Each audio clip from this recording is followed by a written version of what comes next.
എന്നാടാ നിനക്ക് പഴം? ഇങ്ങടെ വേഗം എടുക്ക്, വേഷം എന്നിട്ട് വയ്യ എനിക്ക്. സലാം. ചീഞ്ഞ പഴവും കൊണ്ടുവന്നിട്ട് അവൻ്റെ സലാം ഓടാ. എനിക്ക് നാണം കൊണ്ടല്ല, ഞാനങ്ങനെ പെൺകുട്ടികളുടെ മുഖത്തൊന്നും അധികം നോക്കാറില്ല. പിന്നെ ഇതെൻ്റെ ഫസ്റ്റ് പെണ്ണ് കാണലായതുകൊണ്ട് എനിക്കൊരു ചെറിയ ചമ്മലുണ്ട്. അതാണ് ഞാൻ ആരെ മുഖത്തും നോക്കാത്തത്. അവന്റെ നാണം നോക്ക്. ഇങ്ങനെയൊന്നും അല്ലല്ലോടെ നീ വാട്സപ്പിൽ മെസ്സേജ് അയക്കുമ്പോഴും കോള് കാണുമ്പോഴും. ഓ, വീട്ടുകാരുടെ മുമ്പിൽ എന്ത് മാന്യൻ. ചിരിക്കല നീ, ചിരിക്കല്ല.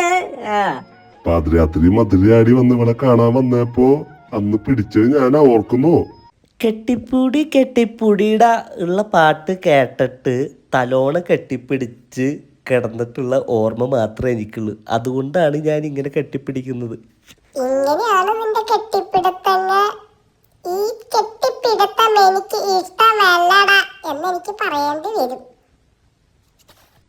എൻ്റെ ഭാവിയെ കുറിച്ച് ഒന്നും മിന്നായം പോലെ ഓർത്തത് മാത്രമേ എനിക്ക് ഓർമ്മയുള്ളൂ. ഫാൻ കറങ്ങുന്നതിലും സ്പീഡിലാണ് എൻ്റെ തല കറങ്ങിയിട്ട് ഞാനിപ്പോൾ കിടക്കുന്നത്. ഇത്ര നാൾ നാട്ടുകാരെയും വീട്ടുകാരൊക്കെ പറ്റിച്ച് ജീവിച്ചു. ഇനിയിപ്പോൾ അത് പറ്റില്ല. അവരതൊക്കെ മനസ്സിലാക്കി. ഇനി ഗവൺമെൻറ്റിനെ പറ്റിച്ച് ജീവിക്കാന്ന് വെച്ചാൽ ഗവൺമെൻറ് നമ്മളെ പറ്റിച്ചാൽ ജീവിക്കണം.